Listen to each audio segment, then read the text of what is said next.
First question है, Malabar Naval exercise के बारे में दो स्टेटमेंट दी हैं, आपको बताना करेक्ट स्टेटमेंट कौन सी है। फर्स्ट स्टेटमेंट कह रही है कि जो मालाबार नवल एक्सरसाइज है ये स्टार्ट हुई थी जब बाईलेटरल एक्सरसाइज थी और इंडिया और जापान के बीच में हुई थी पहली बार। 2021 में पहली बार ऐसा हो रहा है। इसमें क्वाड जो कंट्री हैं, चारों कंट्री, यूएस, जापान, इंडिया और ऑस्ट्रेलिया, ये चारों कंट्री पहली बार इसमें पार्टिसिपेट करेंगी। आपको बताना करेक्ट कौन सा, 1 2 दोनों सही दोनों गलत। देखो भाई साहब, दोनों के दोनों गलत हैं, डी आंसर करेक्ट हो जाएगा। देखो जब ये स्टार्ट हुई तो इंडिया और यूएस की नेवी है जो, उन्होंने इसमें एक्सरसाइज में पार्टिसिपेट किया था। बाद में जापान को इंक्लूड किया है। और देखो पहली बार क्वाड जो कंट्री है पहली बार पार्टिसिपेट नहीं कर रही है। इसमें 2020 में भी ये चारों कंट्री ने पार्टिसिपेट किया था और दोबारा से कर रही है 2021 में, तो इसलिए दोनों गलत हो जाएंगे। नेक्स्ट आपको बताना है, इंडियन ओशन रिम एसोसिएशन ये कौन कौन से, ये स्टेटमेंट कौन कौन सी दी हैं जिन पे फोकस करता है, मतलब जो इसके ऑब्जेक्टिव हैं। इसका ऑब्जेक्टिव टारगेट है कि ट्रेड और investment facilitation. Indian Ocean Rim Association एक ऑर्गेनाइजेशन है भाई साहब, ये इंडियन ओशन आपको दिखाई दे रहा है, इसके आसपास जो भी कंट्री है उन्होंने मिलकर एक ऑर्गेनाइजेशन बनाई हुई है ये। तो ये फोकस करता है किस किस पे, ये बताना है। ट्रेड, व्यापार और इन्वेस्टमेंट को फैसिलिटेट करने में एक दूसरी कंट्री में, वर्ल्ड वुमन की जो इकोनॉमिक एम्पावरमेंट है उसको प्रमोट करने में, डिजास्टर रिस्क रिडक्शन में, यानी कि कोई आपदा संकट आ जाए अर्थक्वेक या साइक्लोन से, उसका रिडक्शन करने के लिए। नेक्स्ट है टूरिज्म प्रमोशन हो, ज़्यादा से ज़्यादा टूरिस्ट आए इन कंट्रीज़ में घूमने, और कल्चरल एक्सचेंज, एक दूसरे की संस्कृति एक्सचेंज हो। आपको बताना किस किस पे फोकस है, 1 2 3 2 3 4 1 3 4 या ऑल ऑफ द अबव। इसका डी करेक्ट आंसर है, सारे के सारे करेक्ट हैं। नेक्स्ट आपको बताना है जो एस्ट्रोसैट है ये मल्टी इंस्टीट्यूट कोलैबोरेटिव प्रोजेक्ट है, ये क्या है।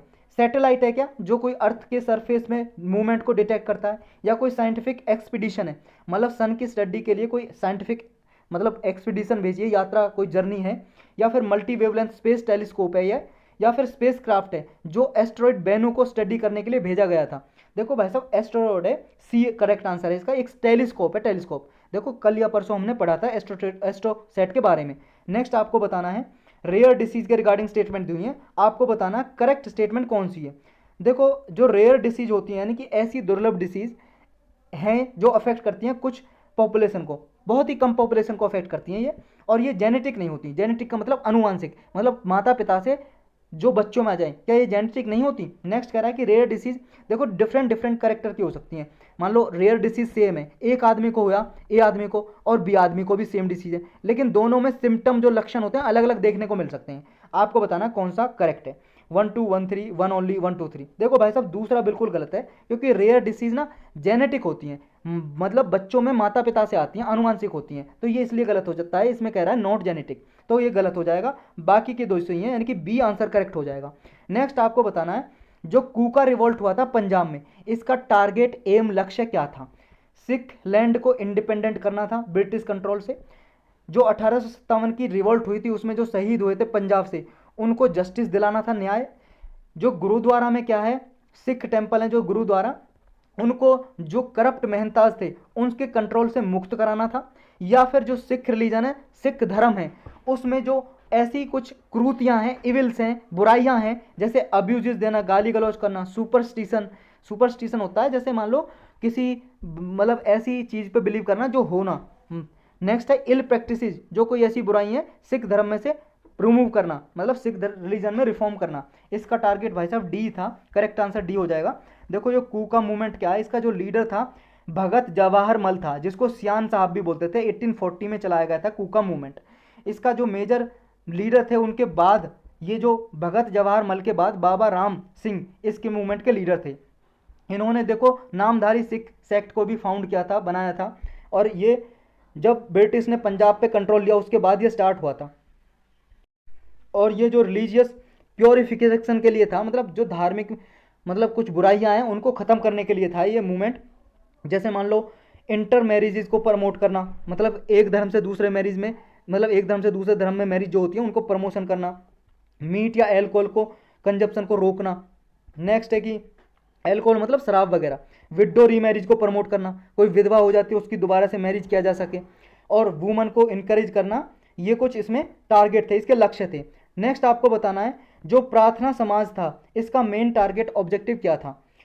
स्वतंत्र इंडिया, फ्री इंडिया एस्टेब्लिश करना था क्या, या फिर जो ऑप्रेस्ड क्लास थी, मतलब लोअर जाति के जिनको समझा जाता था लोगों को, उनके लिए सोशल जस्टिस सिक्योर करना था, सामाजिक न्याय दिलाना था उनको।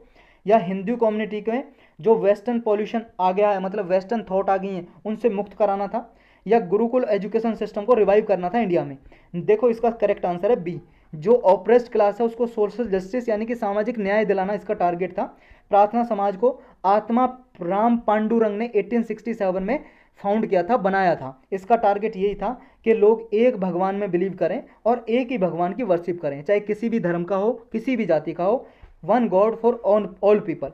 देखो नेक्स्ट स्टेटमेंट आपको ये बताना है कि ब्रिटिश राज के टाइम पे एक आमला नाम का वर्ड यूज होता था, टर्म। ये किस लिए यूज होती थी? विलेज हेडमैन गांव के सरपंच के लिए, जमींदार के कुछ ऑफिसर हैं उनके लिए, शेयर क्रॉपर के लिए जो फसल वगैरह उगाते थे, या रिच पीजेंट जो बहुत ज़्यादा अमीर किसान होते थे उनके लिए। देखो ये होती थी, बी करेक्ट आंसर है, जमींदार के कुछ ऑफिसर हैं उनके लिए ये वर्ड यूज होता था, आमला। नेक्स्ट आपको बताना है, कुछ स्टेटमेंट दी हैं आपको, इनकरेक्ट स्टेटमेंट बतानी है कौन सी है।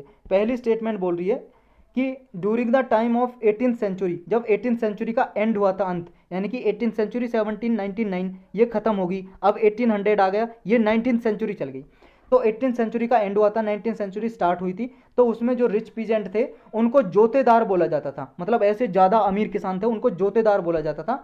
और इनकी विलेज में, गाँव में इनकी पोजिशन बढ़ती जा रही थी और ये बहुत ज़्यादा लैंड इनके पास हो गई थी।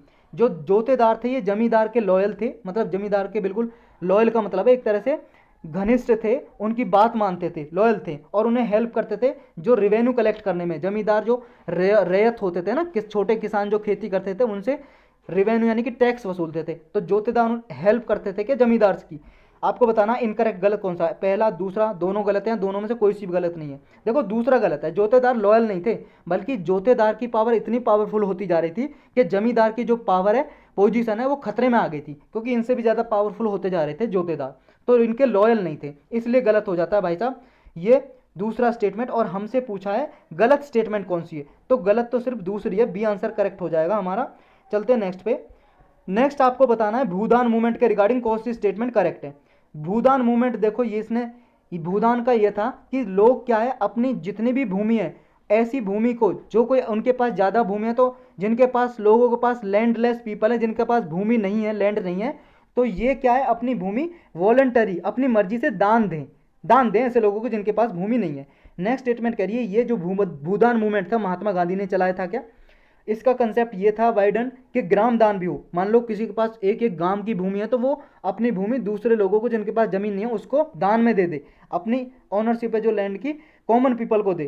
तो इसमें करेक्ट बताना कौन सा, 1 2 1 ओनली 1 3 या ऑल ऑफ दी अबव। देखो भाई साहब दूसरा बिल्कुल गलत है, क्योंकि ये महात्मा गांधी जी ने नहीं, विनोबा भावे ने चलाया था, तो हमारा सी आंसर करेक्ट हो जाएगा। देखो ये 1951 में विनोबा भावे थे जिन्होंने ये चलाया था, और ये आंध्र प्रदेश में एक गांव था पोचमपल्ली। अब आंध्र प्रदेश देखो 2014 में अलग हो गया, एक स्टेट अलग बन गया तेलंगाना, तो पोचमपल्ली अब जो विलेज है तेलंगाना में आ गया, तेलंगाना का पार्ट है पोचमपल्ली। नेक्स्ट आपको बताना है, जो ये वर्ल्ड की लार्जेस्ट लिविंग लिजार्ड है कोमोडो ड्रैगन। लिजार्ड का मतलब छिपकली, आपके घरों में जो छिपकली होती है ना, ये सबसे बड़ी छिपकली है जिसका नाम है कोमोडो ड्रैगन। ये कौन सी कंट्री की एंडेमिक है, मतलब मूल निवासी, मूल निवासी कौन सी कंट्री की, कौन सी कंट्री में पाई जाती है ये बताना आपको। इंडिया में, भूटान, इंडोनेशिया, ऑस्ट्रेलिया। देखो भाई साहब ये इंडोनेशिया की एंडेमिक है, मूल निवासी है, सी आंसर करेक्ट हो जाएगा। और देखो ये है भाई साहब मगरमच्छ जैसी दिखती है, लेकिन मगरमच्छ नहीं है, ये छिपकली है। तो यही थे भाई साहब क्वेश्चन आज के।